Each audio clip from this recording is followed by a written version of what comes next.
Hello, and welcome to another episode of the William Branham Historical Research Podcast.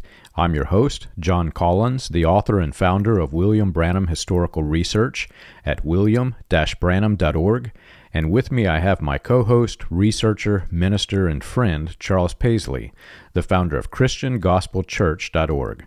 And together we're examining the history and the intersections in history between William Branham and other key figures that either influenced or were influenced by the post-World War II healing revivals. Charles, I have literally been just waiting and aching for this day to come. We've been waiting since the last episode we recorded, and as I mentioned last time, it was just so incredibly fun to talk about the different versions of people. You know what I mean? You've got the William Branham that's on stage, the William Branham that's off stage, and we were building up to this moment that I'm hoping that we get through it today in today's podcast, but we were talking about, the people that traveled with William Branham, and we revered these people as though they were disciples and apostles of the Bible. And, I heard one minister say that we're living in the second book of Acts, and that William Branham was the forerunner of the second book of Acts. And so the view that we held of these men, and everyone in the message who was in William Branham's inner circle knew that this just wasn't the case. So I'm just very excited to get into today. Yeah, I'm excited too, because what we're going to talk about today, we're continuing on with William Branham's overseas tours. And today we're going to get certainly his most famous tour, his tour to South Africa and to Zimbabwe. And then also if we have time, I sure hope we get there, we're going to work our way through his third tour, which was to Europe and then finally into India, where, there's some really interesting stories, John, that we know coming out of there, right? It's unbelievable. Yeah, when William Branham had fallen out with people, boy, you learned every bad thing that person ever did. So we know some fun stories. I guess we'll share as we get up there, especially that spot with India. Yeah, I know. We finished our last episode talking about his tour into Europe the first time through Scandinavia in 1950, and his next tour overseas was in 1951. It was the last 3 months in 1951. He went to South Africa and also into Rhodesia, which is Zimbabwe today. And what's really interesting, I think this should be pointed out, is Roy Davis is actually back in the picture before this tour to South Africa happened. So we'll talk about that more in another full episode. But just be aware, Roy Davis has come back into the picture between his first and second tours. And he may have been in the picture before, but again, we're solidly certain that he's come back into the picture as you come into 1951. Right. And to set the scene properly, you've got Gordon Lindsay, who's running the Voice of Healing publication, and they're largely covering William Branham's tours. And this is nearing the point in time in which Gordon Lindsay and William Branham and many, many other ministers in the Voice of Healing had this falling out, which we'll get into. They actually had multiple fallings out, but this is the first time that it's building up. And Roy Davis initiates this falling out. William Branham told this life story, which we've pointed out has many conflicting and interesting details. And William Branham's inner circle will have heard all of the different variations of this life story. And in their minds, they're kind of like us. They're thinking, well, wait a minute. If he said thing A and also thing B and C, D, E, and F, and none of them can go together, well, how do I reconcile this? And Roy Davis sends a letter. I'll put it up on the video version of this podcast, but he sends this letter to Gordon Lindsay in the Voice of Healing, and he completely gives he discredits William Branham's life story, basically. William Branham is claiming to be a Baptist minister who stumbled onto Pentecostalism and had never heard of divine healing, and he builds up to this story, right? And Roy Davis sends this this letter which is published in the Voice of Healing that says, no, no, no, I was the minister who baptized William Branham into his first Pentecostal assembly. And you can read the comments from Gordon Lindsay under the letter. I'll put it up on the screen here, but it's just it's crazy because now all of these men know, wait a minute, this guy he's, for lack of a better way to say it, he's full of it. Yeah, it definitely, Roy Davis outs William Branham a little bit as you come up through that period of time. And it's going to be interesting when we do a full episode on that, just to talk through some of the stuff that happened leading up ultimately to the breakup of Voice of Healing, William Branham's breakup with the Voice of Healing, I should say. But as we come here into the end in 1951, and they're starting to move overseas again to South Africa, William Branham puts together a campaign team to go to South Africa. And what's kind of interesting on that front, John, if you kind of examine the people involved in the South Africa tour as compared to the ones on his first European tour, he don't actually seem to take any Latter Rain people with him on his second tour. So his first tour to Europe, he had Joseph Metz and Bose. He had some other very significant Latter Rain people. But it looks like the one to South Africa is almost purely a healing revival, a Voice of Healing tour. There's only Voice of Healing men going with him, so it seems like it's probably a less Latter Rain influenced tour. Right. But as he goes, he does take F.F. Bosworth with him. He takes Ern Baxter. He takes Julius Sadesky. I always say his name wrong, but Julius Sadesky, the man who wrote this book about the tour and everything that happened down there. And I apologize for saying the name wrong. It's just it's a difficult name. It's not a normal American ending name. And so he goes along and he writes this book. And just talks about all the kinds of stuff that happens, takes pictures, photographs, documents the tour really well. It's called A Prophet Visits South Africa. There's also many write-ups on this tour through Voice of Healing magazine. This is definitely William Branham's biggest, most famous overseas tour, and he attracts what seems to be the largest crowd at any of his meetings at one of these events in South Africa, particularly the meeting in Durban. Supposedly has an attendance of 100,000. So it really is very huge. And one thing I think that is really interesting, probably one of the first things I would want to point out too, John, so if you went to South Africa, you'd expect that the majority of the people you preach to, the majority of people that are healed and all that are going to be a certain kind of people, right? I mean, that's one thing you'd kind of expect.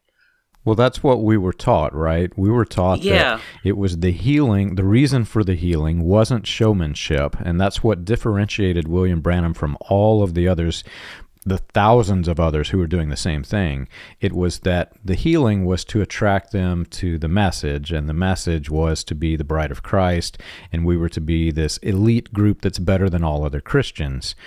But what happened was a little bit different, if you know what I'm saying. Yeah, when William Branham went over there, so he was over there for 10 full weeks, and you'll find a little bit about this in The Healer Prophet. And you'll also find, brief mention about this in David Edwin Harrell's book. But the key figures organizing William Branham's tours in South Africa were incredibly racists. Right. And they did not want him to minister to the African peoples. And of the 10 weeks that he was there, I believe if I've read this right, and again I've went through carefully noting all of these things, about 9 of the 10 weeks was spent ministering to white only audiences. Yeah. And a very small minority of the time was spent preaching to revivals with the mixed crowds. His biggest meeting in Durban was a mixed one, so that one is very well known, and everyone thinks, well, the whole tour was like Durban. No, the majority of the tour was overwhelmingly William Branham's preaching to white only churches. He did, however, have a few mixed revival meetings. And if you read it, in the books, it talks about these were meetings for the natives. Yeah. Meetings for the natives. So they were kind of special little native meetings that he had. and what's really interesting too, John. So in Julius Sadecki's book, in the end of it, this is probably 1/4 of the book, and through this quarter of the book, there is testimony after testimony of people that are healed, right? And it gives their testimonies, it gives their pictures, and as you come through here, I mean, you can just look at all their pictures, read their testimonies, learn all about them, right? Yeah. Every single one of them is white, John.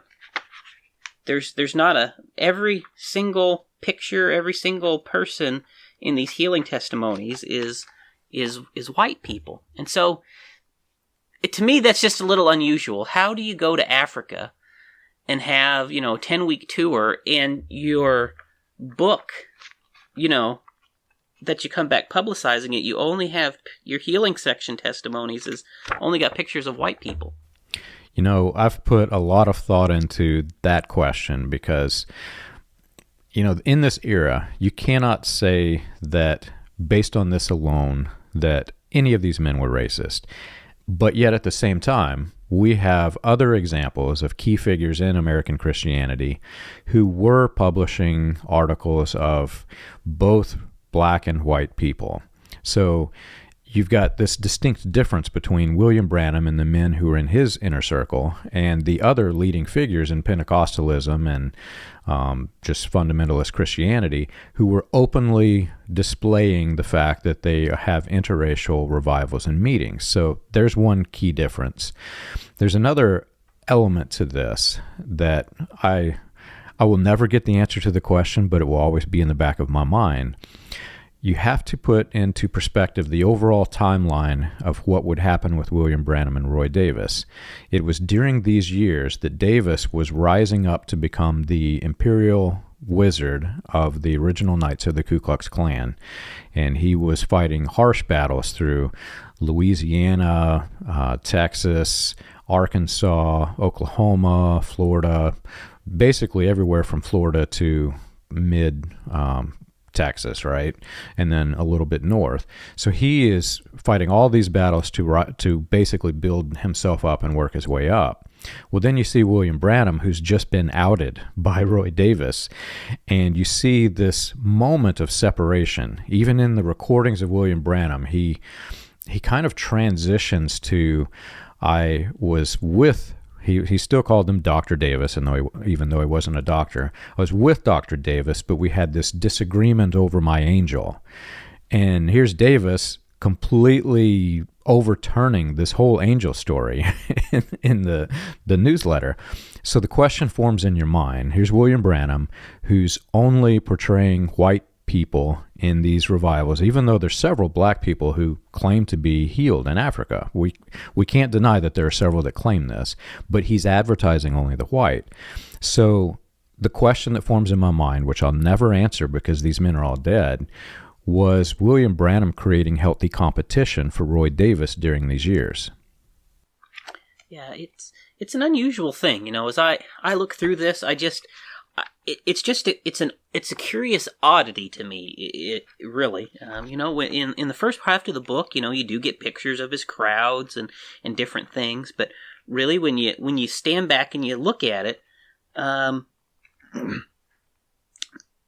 for a trip to Africa, it's just very unusual, the ratios of things that you see in this book. It's unusual, so it's very clear all the evidence does really indicate that he was primarily doing white-only stuff when he was in Africa. And when you read like the Healer Prophet or some of the more scholarly biographies, they kind of blame the committee that organized his meetings. They said the committee was racist and that they only wanted to have the white-only meetings, and they sort of give William Branham a little bit of an out on that. But it's clear he went along with it anyway. So at any rate, I think that one point you can draw away from this is that we would say William Branham one of the great evidences that William Branham loved all races and really was a true multicultural man was that he went to these foreign countries and visited all of these foreign peoples to preach to them, right? Like that was one of our ways to exonerate him from a claim of racism, for example. Yeah. But the truth is, if you actually look at it, no, that's not really an accurate representation of what happened when he was overseas. When he was overseas, he primarily ministered only to white people as well, overseas. And, what's difficult about this, John, for me, is that I think maybe a lot of people don't have the context of history. South Africa was an apartheid country back then. It was deeply racist, deeply divided, deeply separated. And the city where he did have his big meetings in Durban, that was the home of Muhammad Gandhi, actually. Muhammad Gandhi was from Durban, right? And that actually had more to do with the large multicultural crowd size that came than anything else. He was in Muhammad Gandhi's hometown not long after Muhammad Gandhi has been assassinated, right? And in that town, there's basically all the restrictions are lifted. Interracial stuff is permitted to a large degree because of Gandhi. And you almost cannot have a multiracial event there. And a lot of the people there are keen and primed to come together basically to do this in acts of unity in Durban throughout the years because of Gandhi and what Gandhi had done there. So there's just a large history in Durban and I've been to Durban, John. I've been to Africa and visit Message Believers in Africa before. And in Durban, there's a history of this multicultural coming together in large events going all the way back to Gandhi in celebration of Gandhi. And that is part of what William Branham is building on when he has his big meetings in Durban, which, of course, the Message people never tell you that, do they? But that's the truth. Yeah, and there's something that also should be pointed out. Again, and we're going back to the public image versus the private image. There will also be Message believers, and you'll probably find this in even some of the pro-William Branham books, who came in contact with William Branham during these revivals that he held.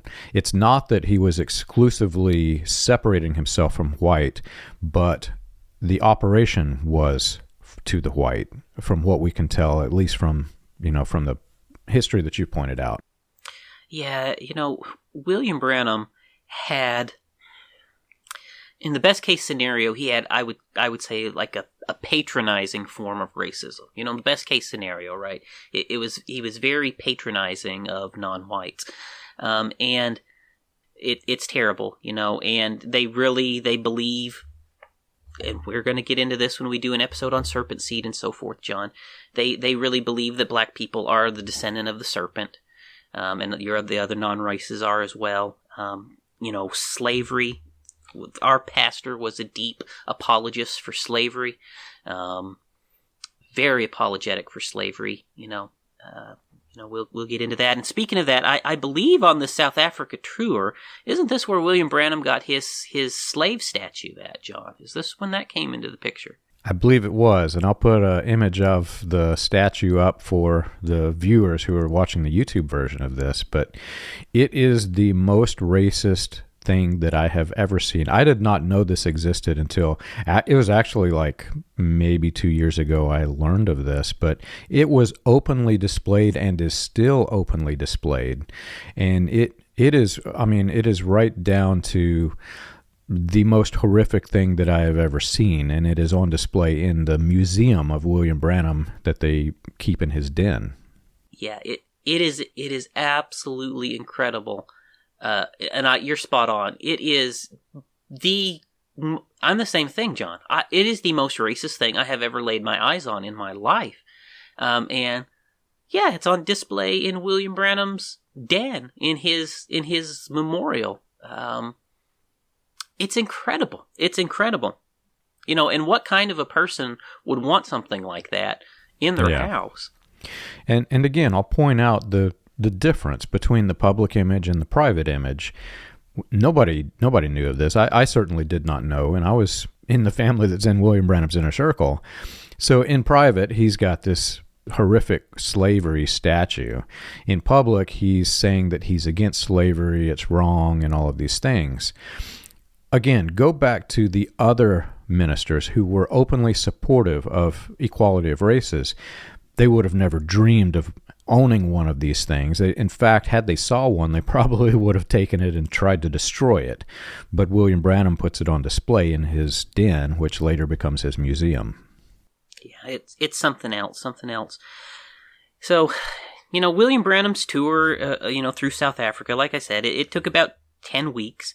At the time, the society in Africa, the British Empire still ruled the southern parts of Africa at this point.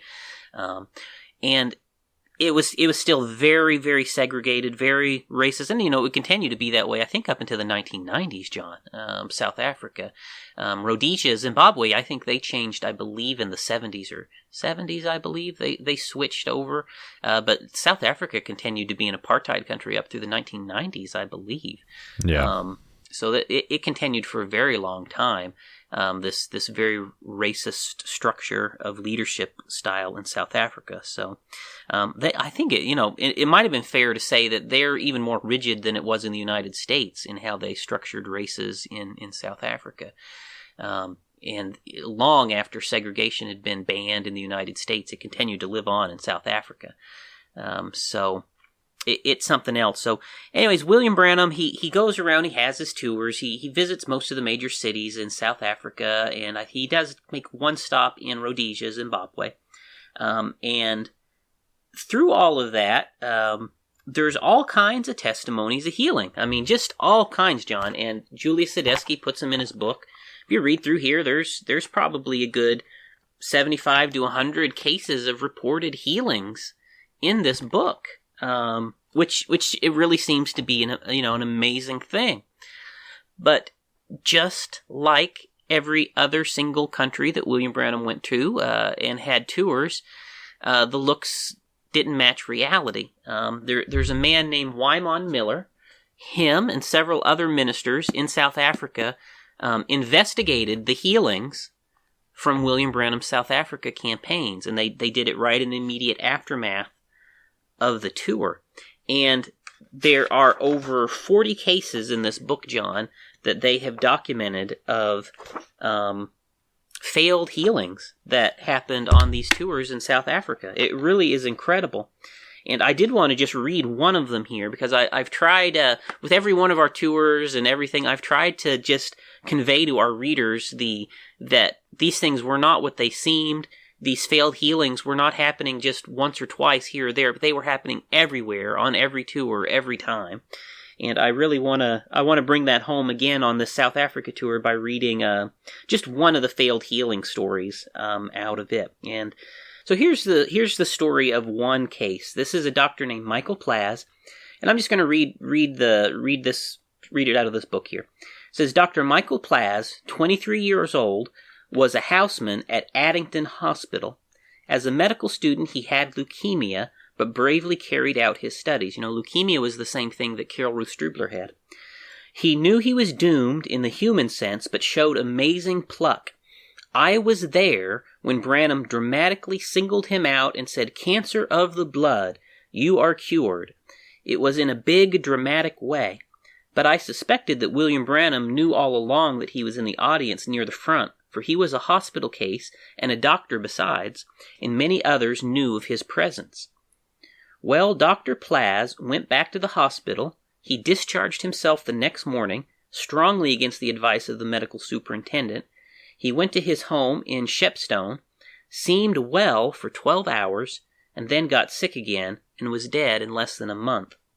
But this is not the worst. An American paper contained an article by Bosworth on the Durban campaign.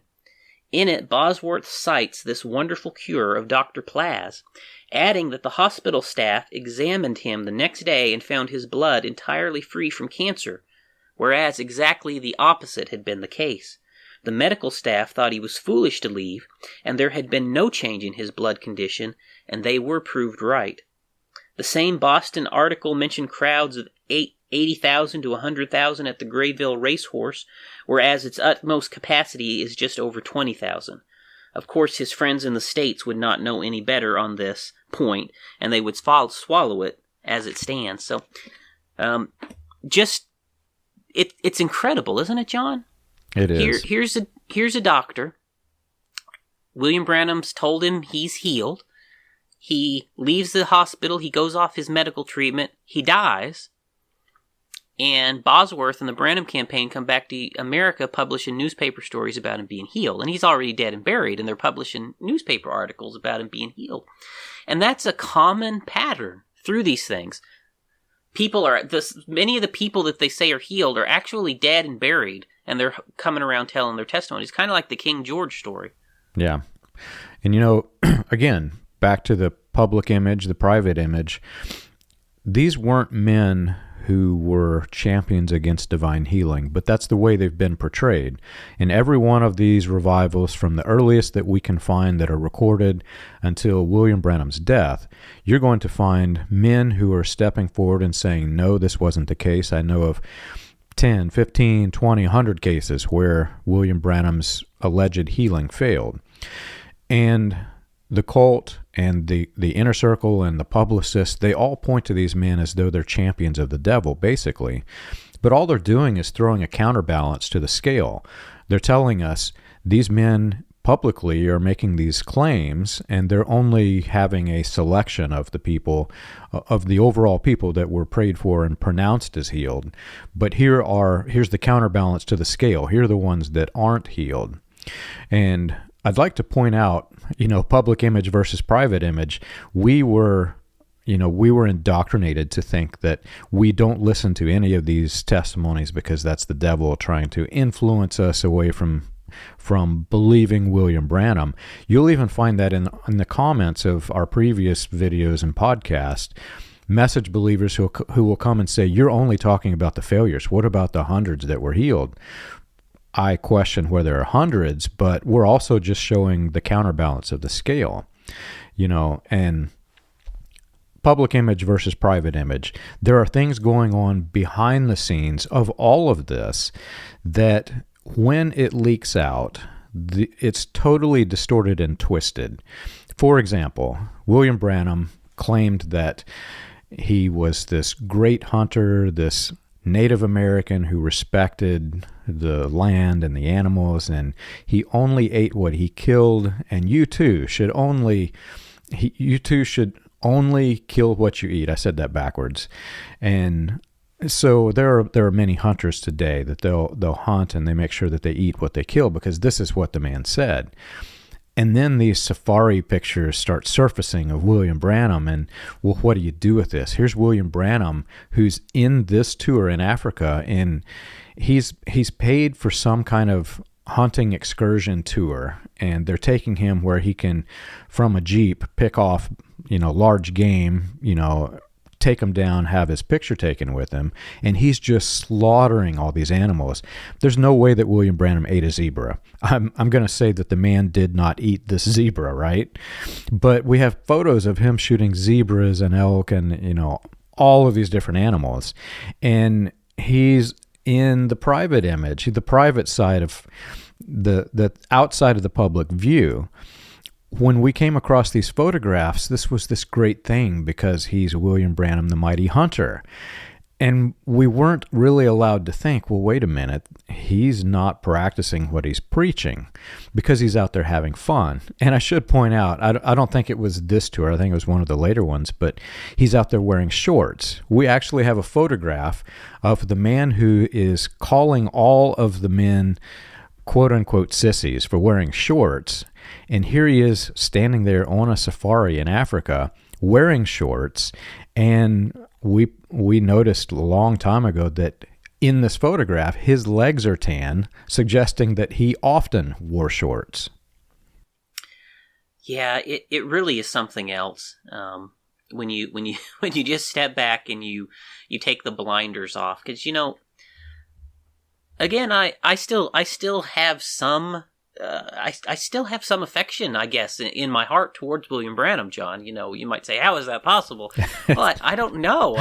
But I do to some degree, and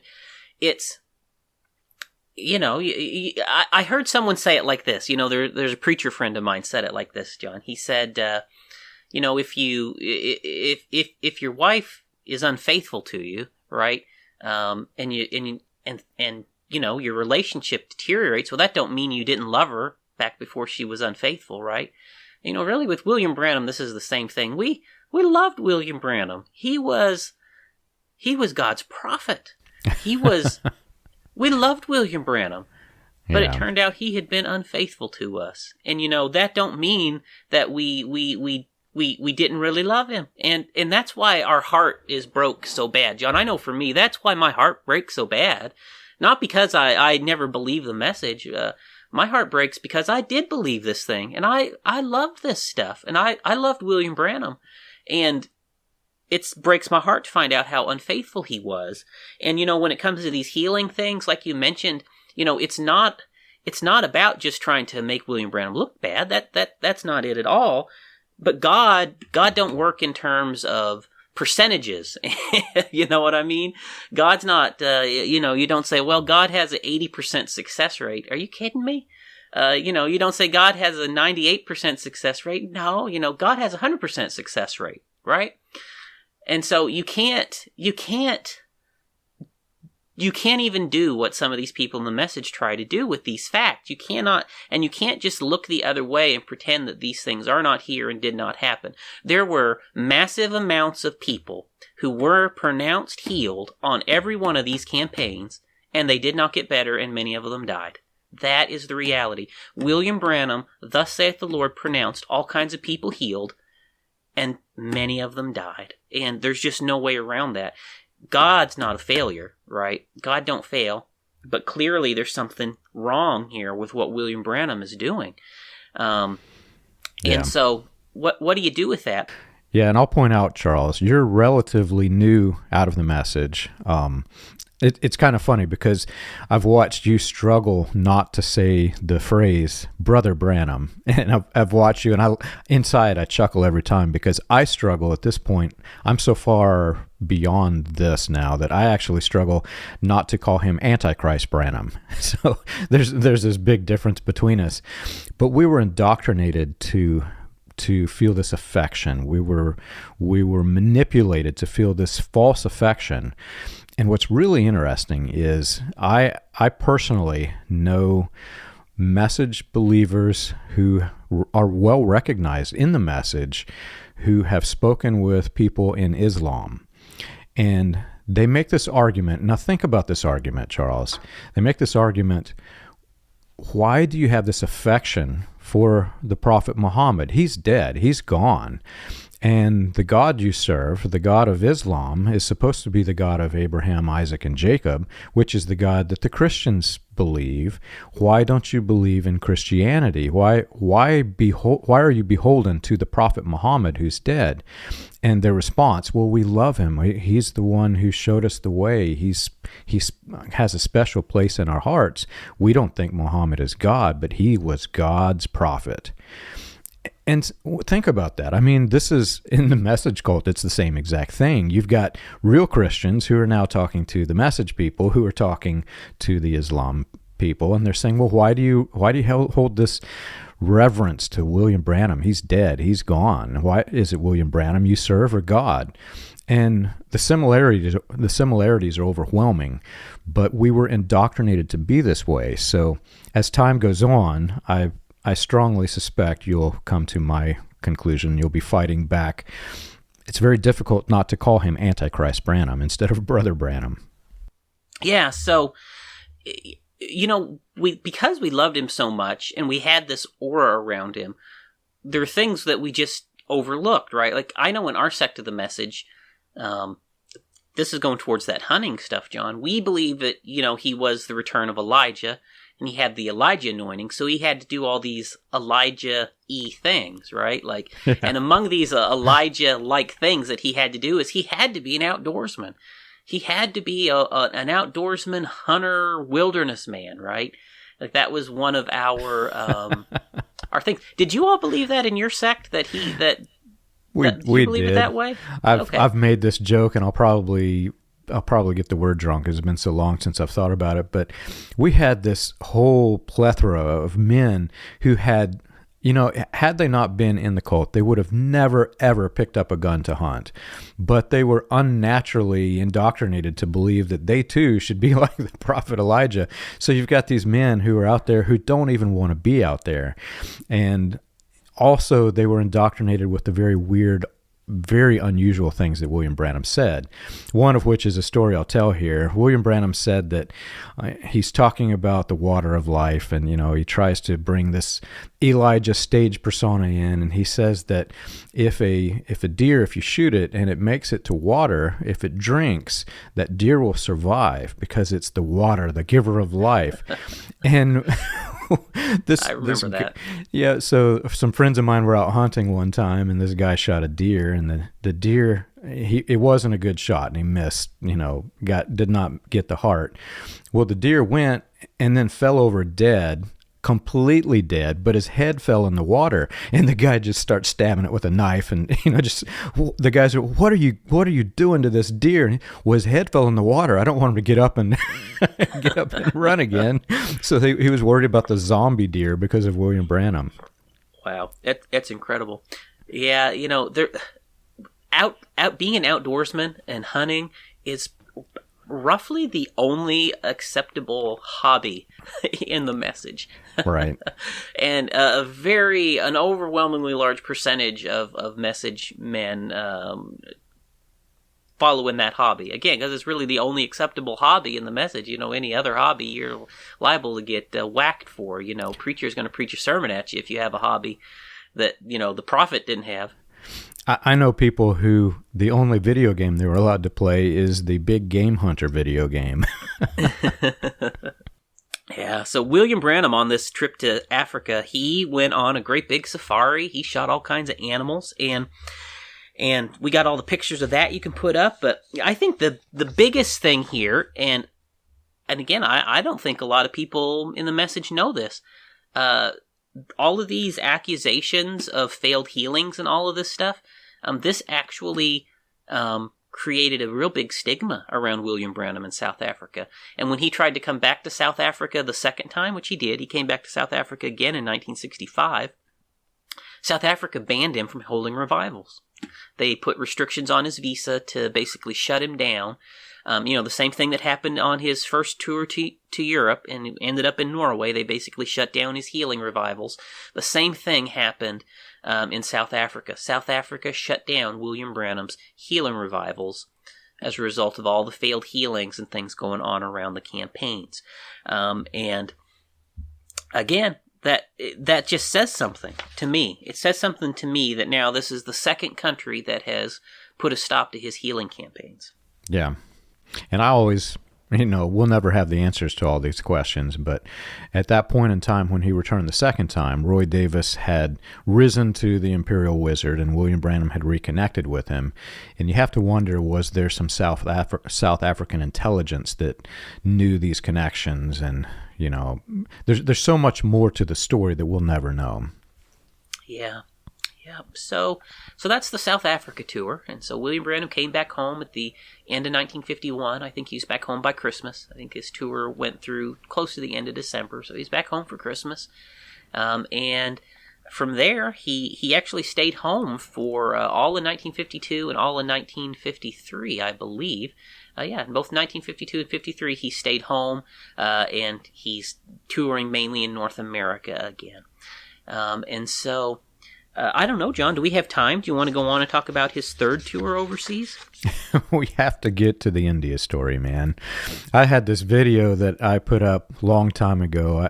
When I discovered the back and forth on this prophecy, I made this little jingle of a video where he's saying, the vision failed because I went to India first. The vision failed because I went to Africa first. He said it, he could not even remember the lie to cover up the failed prophecy. But before William Branham made this tour, he prophesied that, he said, when we land in India, you're going to hear of tens of thousands times tens thousands being saved, which we never heard, right? And the prophecy, remember, he said that if one single detail failed, one detail, you can hang a sign on my back and and call me a false prophet. And he says things like, if I go down as a false prophet, I'll take my soul and yours with me. So he's telling everybody, watch what he says, and then this happens. Nobody hears of tens of thousands times tens of thousands being saved when they return. And he had to admit the failure. Well, he said it was because of his travel itinerary. He said, these other guys wanted me to go somewhere else first, and because of them, God's prophecy failed. So we've got to get into the India. Yeah, okay. Well, let's get there. So in his second tour, his third tour overseas, that started in 1954. So we're skipping ahead some time just to kind of focus on these tours. So in 1954, he takes another overseas tour, and this one also seems to be really a Voice of Healing tour. There's no, there is some latter rain people in his entourage, though, as well. So although it's Voice of Healing is the main one sponsoring this, there are latter rain people coming along on this third tour again. And this is important because this does kind of impact the flavor of things that happens through these things. So on this third tour he takes overseas, he goes to Portugal, then he goes to Italy, and then after that he travels on to make a tour in India. And so this takes up a good part of the year 1954. And so as he does this, the reality is this whole tour really ends up kind of being a flop, this 1954 tour. None of the crowds really turn out anywhere. None of it turns out to be anything very large. And one way that you can know that this is true is that through Voice of Healing magazine, or like his overseas, they publish this book. There's always tons of publicity about William Branham's campaigns, right? If he got a large crowd, you better bet there's going to be pictures of it all over the place, right? And there's going to be all kinds of articles about it, right? That's the pattern, right? There is, to the best of my knowledge, not a single picture, John, of any of these campaign events on this tour to Portugal, Italy, and India. Not a single picture. You can read Voice of Healing magazine through that whole period. There's not a single article about it, John. It's such a flop that they basically pretend that the tour never even happened, honestly, as you read through it all. I found two photographs, I believe it was, of the India tour, and it's as though he's speaking in some small Pentecostal church. There's not a lot of people there. It's nothing like the other photographs where they have hundreds of thousands of people in some tent or auditorium. This is right. Literally, William Branham is in a church, and he's speaking to a few people in a Pentecostal church in India.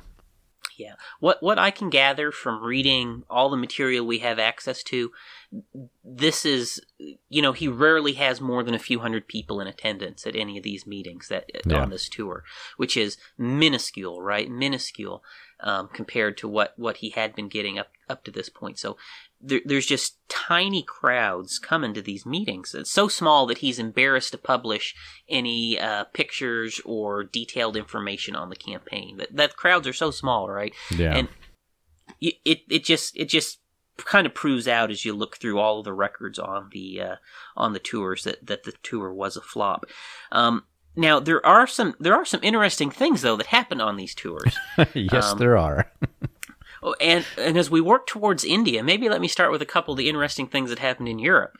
So after about a week of meetings in Portugal, he went to Italy. Did about a week of meetings in Italy. In Italy, he went to Rome, and he got to go to the Vatican, John, and see St. Peter's Square and all that.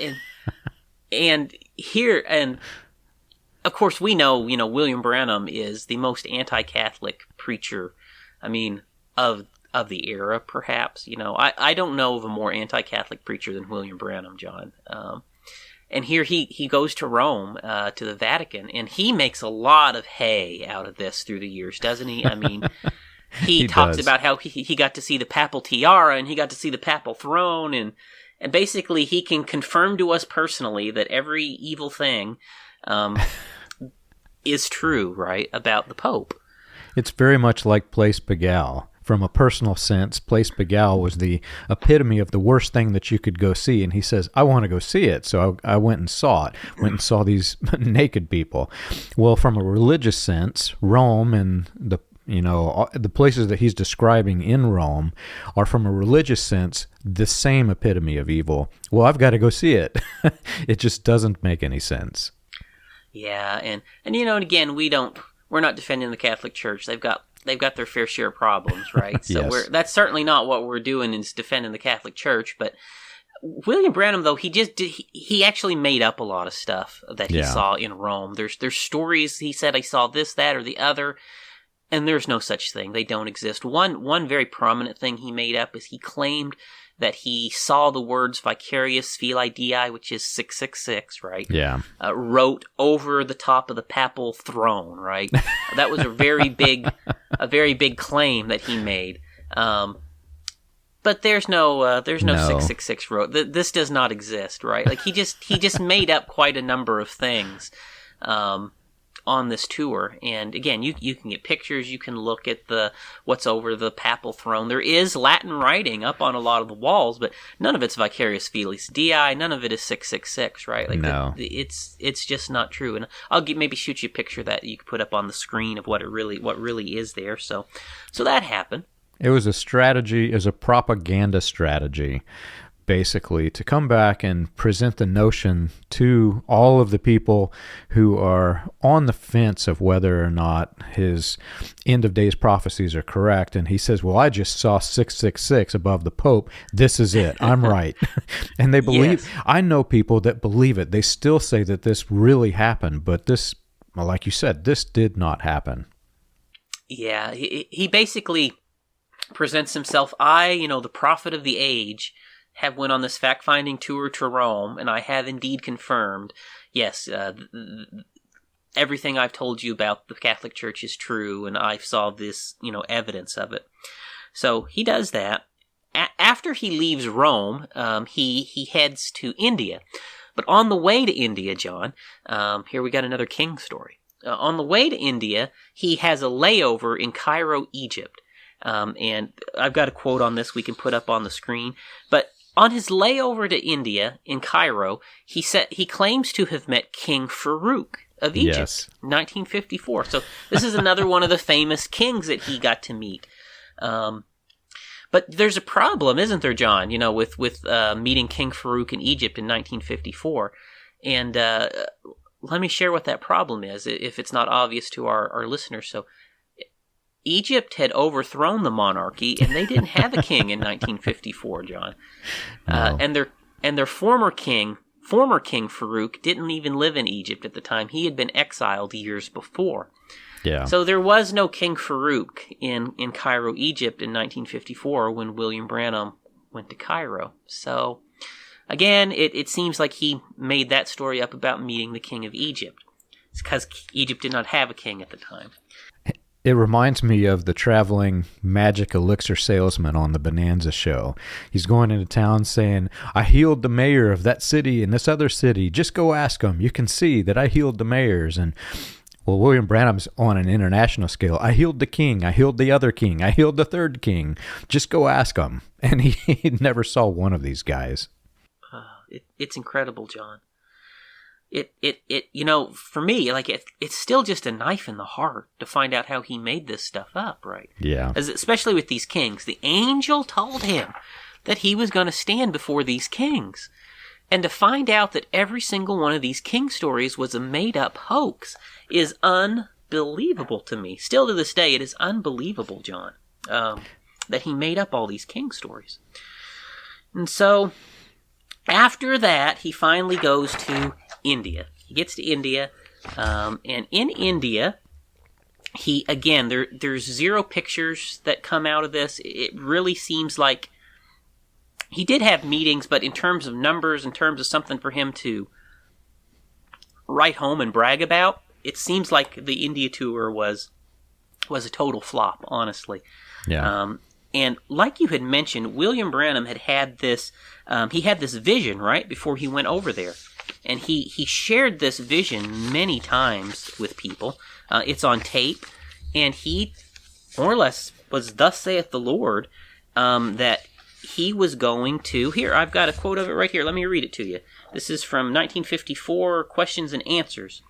William Branham says, "Mark my word, write it on your pages of your Bible, for it's thus saith the Lord. Remember, when we land in India," so this is just a few months before he goes, "when we land in India, you're going to hear of 10,000s times 10,000s being saved. The Holy Spirit has said it. I've wrote it here in my Bible. It's wrote in 10,000 Bibles right here, like the resurrection of the little boy by the vision that he said." Remember how the boy from Finland story was a hoax too? There is 300,000 of them in there. William Branham is prophesying, thus saith the Lord. He's going to have 300,000 people attend his meeting in India, and 10,000 times 10,000 is going to be saved.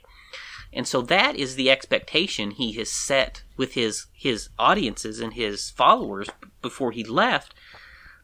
But this thing was a total flop. It came nowhere near to that. Yeah, Charles, it's so unbelievable. Think about this from a business standpoint. This was a business. This was operated as a business. They were the full gospel businessmen.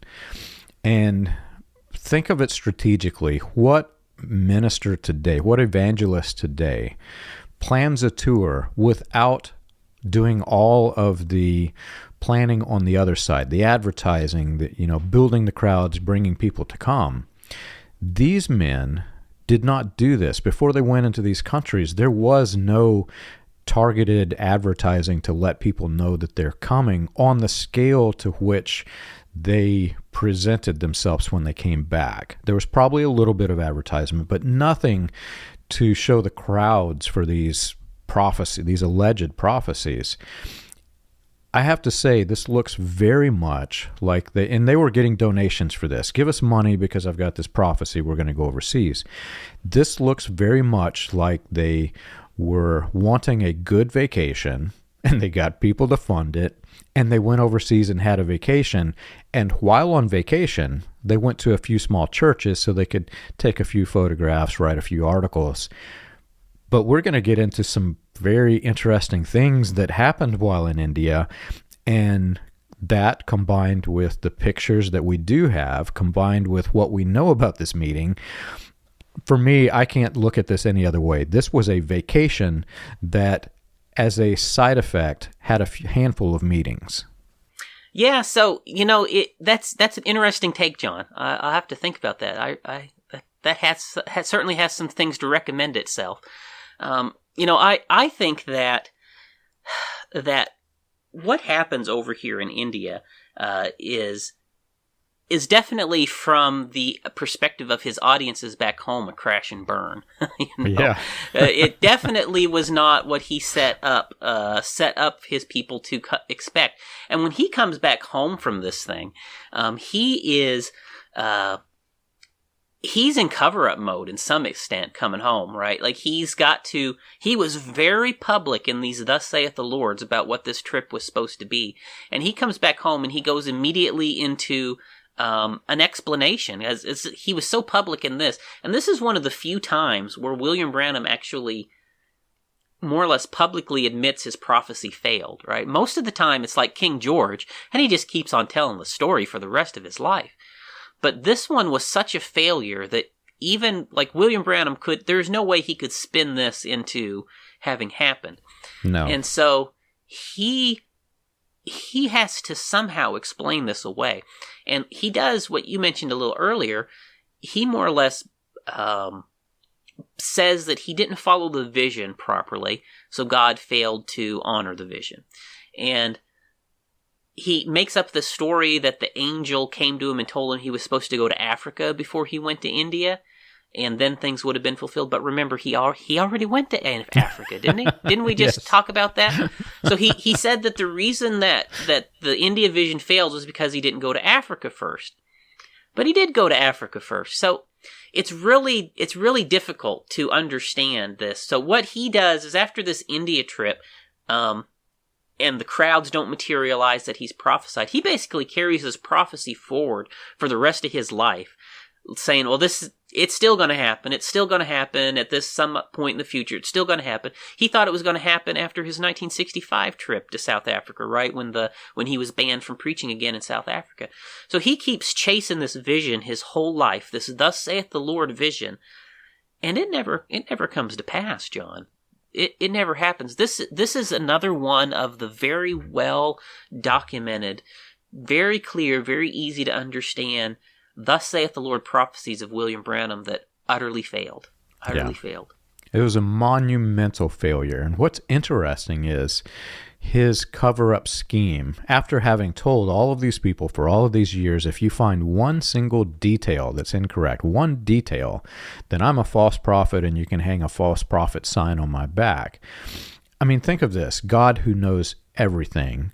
If God is the one speaking, God knows everything. God knows that this is not going to happen. So if it is actually God speaking, then we've got a false God. And that's, another reason that I stack up for my Antichrist Branham label that I give him. But that aside, this is a thing that there's no way to escape it. But what's really interesting is after it failed, after he admits that it failed, that's whenever he begins trying to twist it and revise it. And over the next series of years, he's going to say that it is about to happen, even though he said it will happen the moment we land. When we get back, when we land, you're going to hear of it. It's going to be such a big explosion of message believers. That did not happen. And there are people today that anticipate this prophecy happening or claim that it did after his death by the small population of growth of message believers in India. But still, it did not happen as quote-unquote God said that it happened. How he manipulated people to believe it after he admitted that it failed, it's beyond me. I'll never know. Now, there is some things that did happen in India that are going to resonate for years to come. And one thing is that while he's in India, William Branham meets a man named Paul Lowry. Yes, and he's a figure we've got to make sure we mention here, John.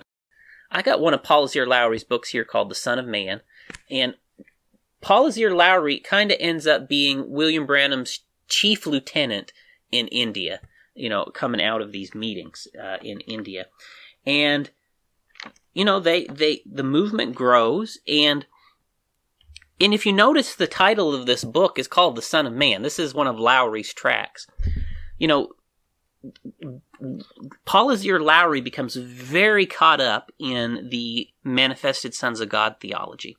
And, William Branham, all of his Son of Man teachings was really derivatives of the manifested sons of God theology. And so Paul Lowry, he builds a large network of churches in India that, I believe it's over 25 churches. So, I guess that's large by message standards anyway. So he's got a good-sized network of churches in India that he's put together.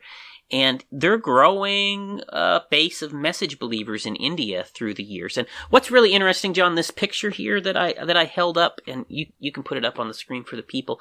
If you look in the background of that picture of what's behind William Branham and Paul Lowry, so they're actually in the United States for that picture, because Paul Lowry came to the United States many times. And what's in the background of that picture are the trailer homes of Gene and Leo's commune. That's what's in the background of the picture of Paul Lowry. So the molestation torture commune, message commune, that's what's in the background of this picture, which is unbelievable. And symbolically, this is the manifested sons of God theology. This is the theology that created Jim Jones and the Jonestown Commune and Paul Schaefer and the Colonia Dignidad Commune, all of these various splinter groups that emerged as these very, very destructive cults, just like this one. It's all built on the Manifested Sons of God platform. Yeah, and as Paul Lowry gets going, he actually becomes a pretty well-known message minister.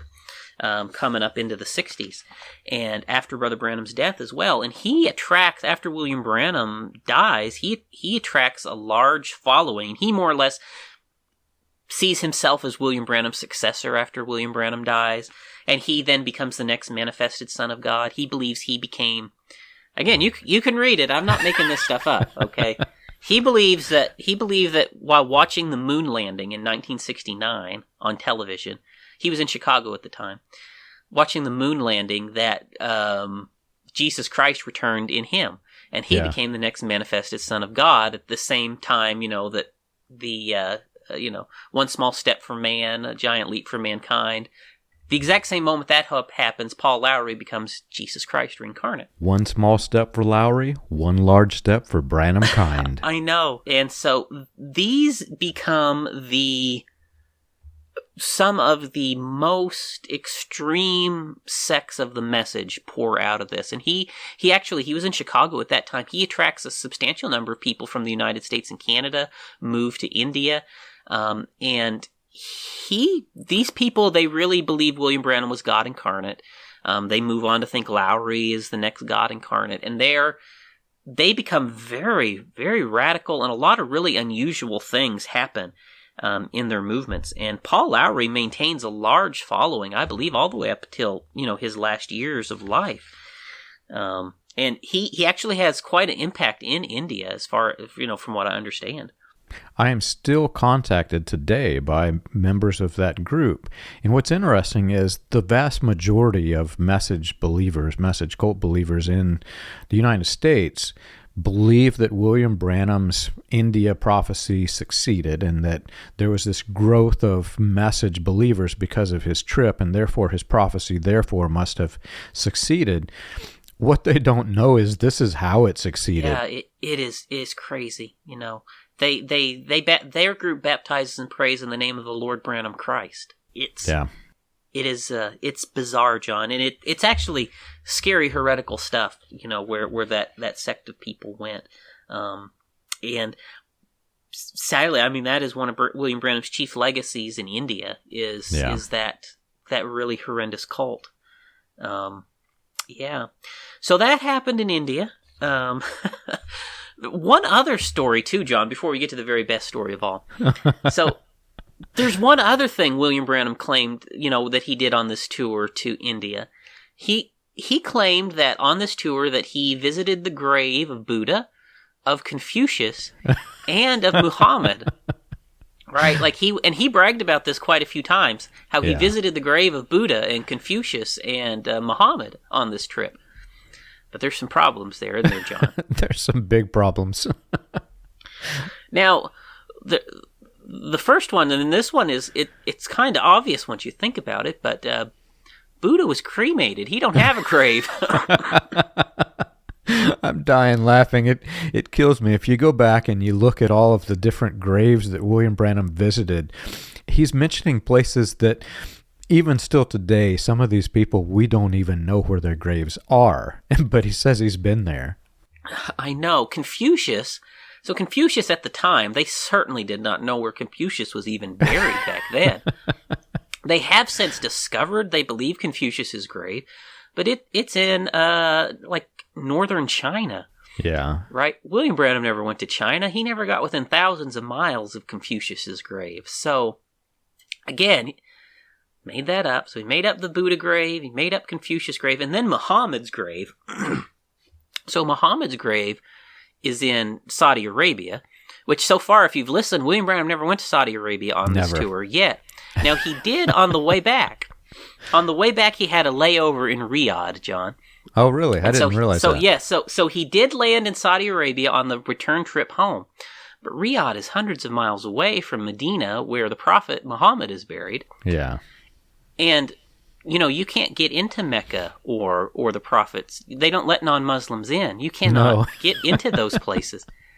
So William Branham would have had to, put on a turban and pretend to be a Muslim. I mean, it's really hard to imagine how he could have pulled this off and got to go see Muhammad's grave. It's really hard to imagine that he pulled that off. From what I've read a little bit on that, there's very few Westerners that have been able to sneak into that place, right? Most Westerners, though, back in those days got caught and executed, right? Like you didn't want to play around with that. The Muslim authorities would execute you for trying to sneak into those places. Yeah, and we can say with assurance William Branham did not get executed, so he never visited. So, again, just more stories. And it's just remarkable how he made up so much stuff about all of these trips that just wasn't true. Yeah. And so, probably the last thing that happened that we probably want to talk about is what happened with Ern Baxter on this trip. If you haven't noticed, I've been bubbling over. I'm laughing at things that shouldn't be funny. We're talking about Christ Branham. We're talking about the most heretical, offensive thing that can possibly be told in this podcast.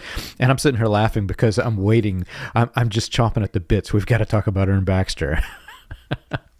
Yeah, right. This is an incredible story. Now, let me preface this, John, by saying that whenever William Branham had a falling out with somebody, he always practiced scorched earth against them, didn't he? Yeah. Every single preacher that he ever fell out with, he would scorch earth. He would destroy them. He would mercilessly destroy them. He would put rumors. He would whatever he could. And, in the message, maybe didn't always recognize this, but this was true. This was true. Every single preacher that ever had a falling out with William Branham, in the message, we have all kinds of bad stories to tell about him, don't we? We tell all kinds of bad things about Oral Roberts. We knew all kinds of bad things about Gordon Lindsay. We knew all kinds of bad things. You name it. Every preacher, A.A. Allen, oh man, he really had it out for Allen, the stories that they told us about A.A. Allen. I mean, every preacher that William Branham had a falling out with, there is a mountain of ugly stories that would make you think that this person is the devil incarnate, right? Yeah. That came, beyond a shadow of a doubt, came from William Branham's lips to someone's ears who then spread it out to all the people in the message. And Ern Baxter is one of those people. Even old stories, and I'm going to try to put my serious face on because I'm still, it's such a funny story, but trying to put my serious face on, it's the opposite of Christianity, right? You've got, if somebody doesn't believe William Branham or even just questions him, they first they ostracize him, then they start the public hate speech, the campaign against their person. They can have undeniable evidence that William Branham was a fraud, but the character assassination is so substantial that the cult in general won't listen to the person because their character has been assassinated, to the extent that, like the woke movement today, they'll try to dig up old things from, their past and whatnot. And if you think about it, the gospel of Jesus Christ is a gospel that saves the sinner. It's a people who have sin in their life, had sin in their life, and they became Christian, and God saved them, God converted them. Well, if you think about what they're doing, it's like they're digging up the thing that they were converted from and then spreading it everywhere. And what's interesting, we get accused of that because we're trying to portray the actual history of William Branham, because we're digging up this thing that William Branham did that was very wrong. But what we're doing is we're showing the side that the cult is not showing you, that continued through until William Branham died. He continued these blatant lies. Yeah, and this pattern of behavior with William Branham is very easy to observe, right? Like you just take the pastors of the assistant pastors of the Branham Tabernacle, right? So after George DeArc dies, a brother McCulley becomes the assistant pastor at the Branham Tabernacle. Well, eventually he has a falling out with William Branham, and he's accused of committing adultery and ran out of the tabernacle. Did he commit adultery? Maybe. And then his replacement, Graham Snelling, comes in, right? Graham Snelling, some time goes on, and Graham Snelling has a falling out with William Branham, and Graham Snelling's accused of committing adultery and ran out of the Branham Tabernacle, right? You see, there is a pattern, right? A pattern. Now, here's the thing. I don't really believe Graham Snelling committed adultery. From everything I've looked into that, I think they made all that up. I really do. I have spoken with Graham Stelling's family, and I know the history of why they left, and it had a lot more to do with they're the ones that disconnected from Branham, not vice versa. Yeah. And they did because there were people who were literally starving in the church, and William Branham's going on all of these expensive hunting trips while people in his church are starving because they don't have any money. Yeah. And so we see this pattern of William Branham.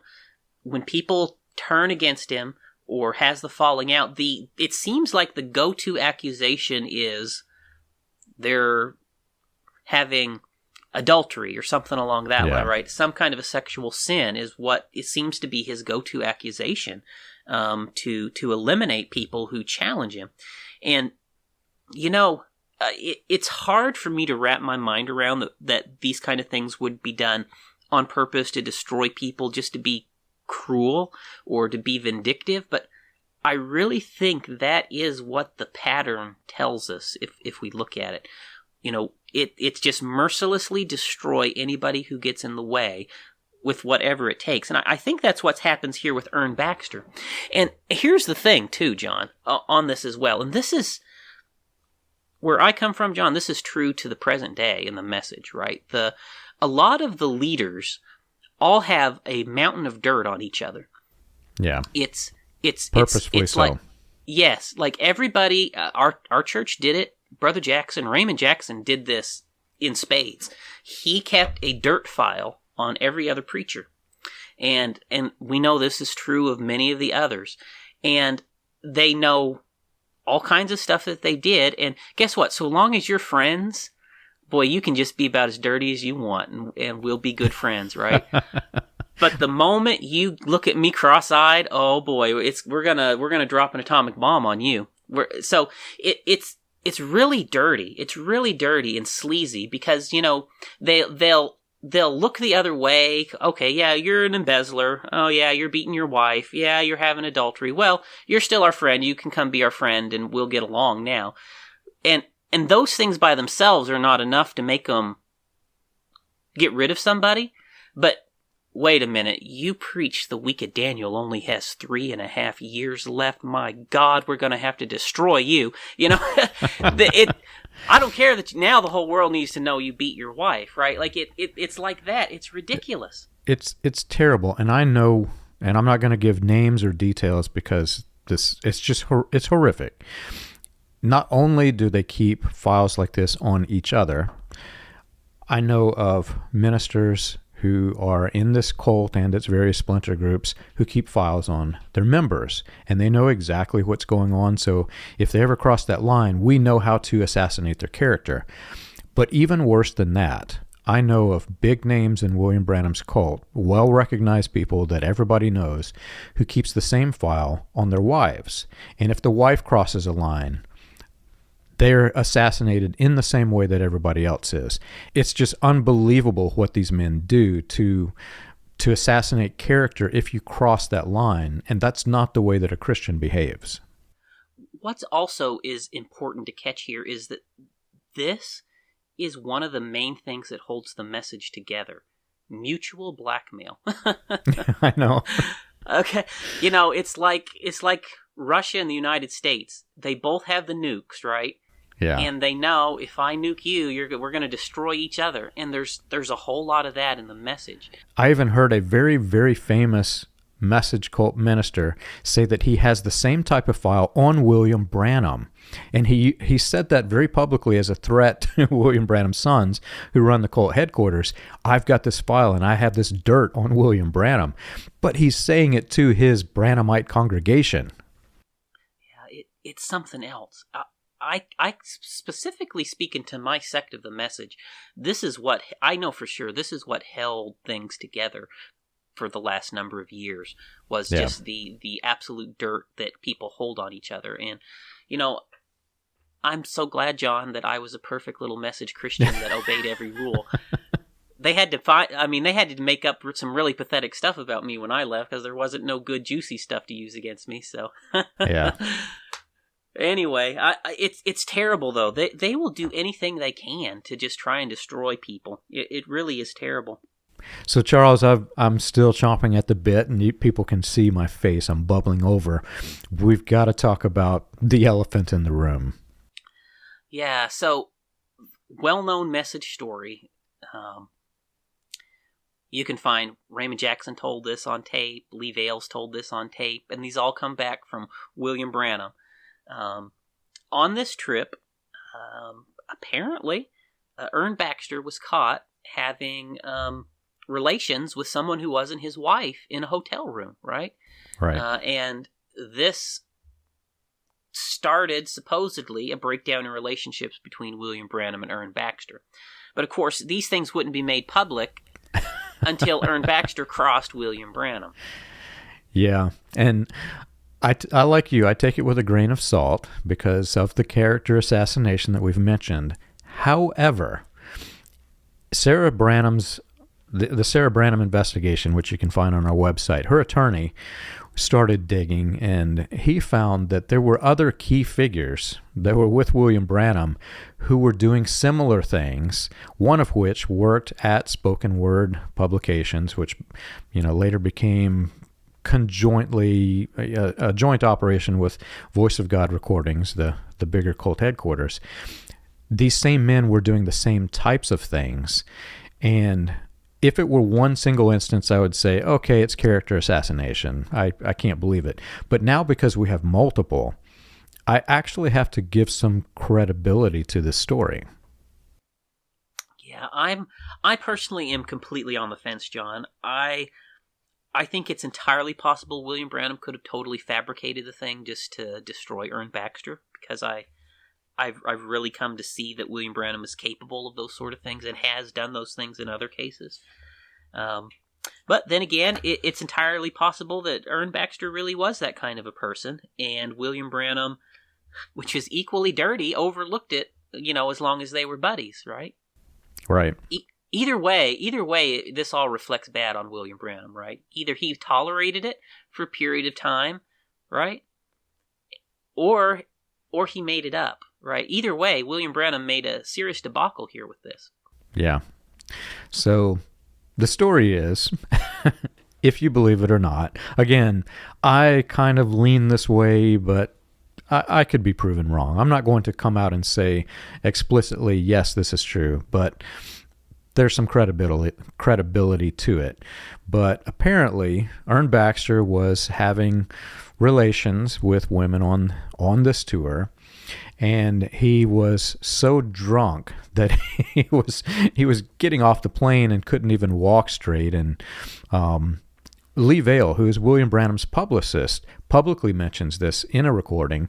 He's ranting and railing, again, character assassination, against all of William Branham's inner circle.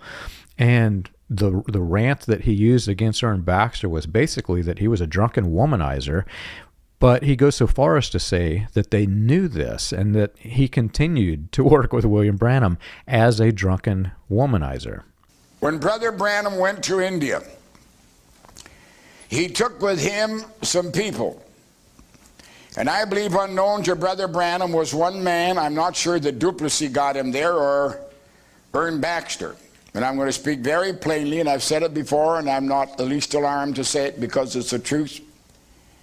Baxter was a womanizer. He even got drunk on the plane and came off doing a goose step and everybody laughing at him. In India, he consorted women. They came to Brother Branham and said, is it right for the father to have these women? But even more alarming than that was the fact that there is a man amongst them called Count Ferry von Blomberg. Von Blomberg was the adopted son of evidently a count and a countess. And he was recognized as a Christian, evidently full gospel businessman circles, but he was a homosexual. And he approached a young man who was a Christian Pentecostal preacher named Siegfried Inke. Now, I know what I'm talking about because I know Siegfried Inke. Met him in Columbus. He knew that I was a friend of Brother Branham's and worked with him, so he amazingly told me his story, how that this man did everything he could to engage him in some illicit sexual affair. William Branham's right-hand men were homosexuals, active homosexuals, right? The people surrounding him on his inner team many of them were very sleazy people on all kinds of levels, John. I mean, Gene and Leo Leo was a child molester, for goodness sakes. I mean, this is William Branham's, key team, right? And so the stuff William Branham put up with and put people into positions, there's just no question that there's something seriously wrong with William Branham as a leader and his leadership style and the things that he tolerated and put up with. And now, was Ern Baxter really this way, or did they make it up? I'm still on the fence on that, but it would it could fit either way, honestly. It's hard to say, and it's such a strange thing to end our show on, but look at the facts, Charles. You've got a man who is preaching very harshly against the sins of the world, the sins of Sodom, basically. So he's calling out homosexuals globally, while it is proven beyond the shadow of a doubt that William Branham was traveling with well-known, even outspoken homosexual men who he knew. There's no way he did not know that they were homosexual. My family knew that he was homosexual while William Branham was alive, while they were with him. Everybody knew this. So he's calling out the sins of homosexuality and traveling with homosexuals. He's calling against the sins of showing just a little flesh. If you showed even that much of your ankle, just 2 inches of your ankle, as a female in this cult, you were denounced as having a scandal skirt.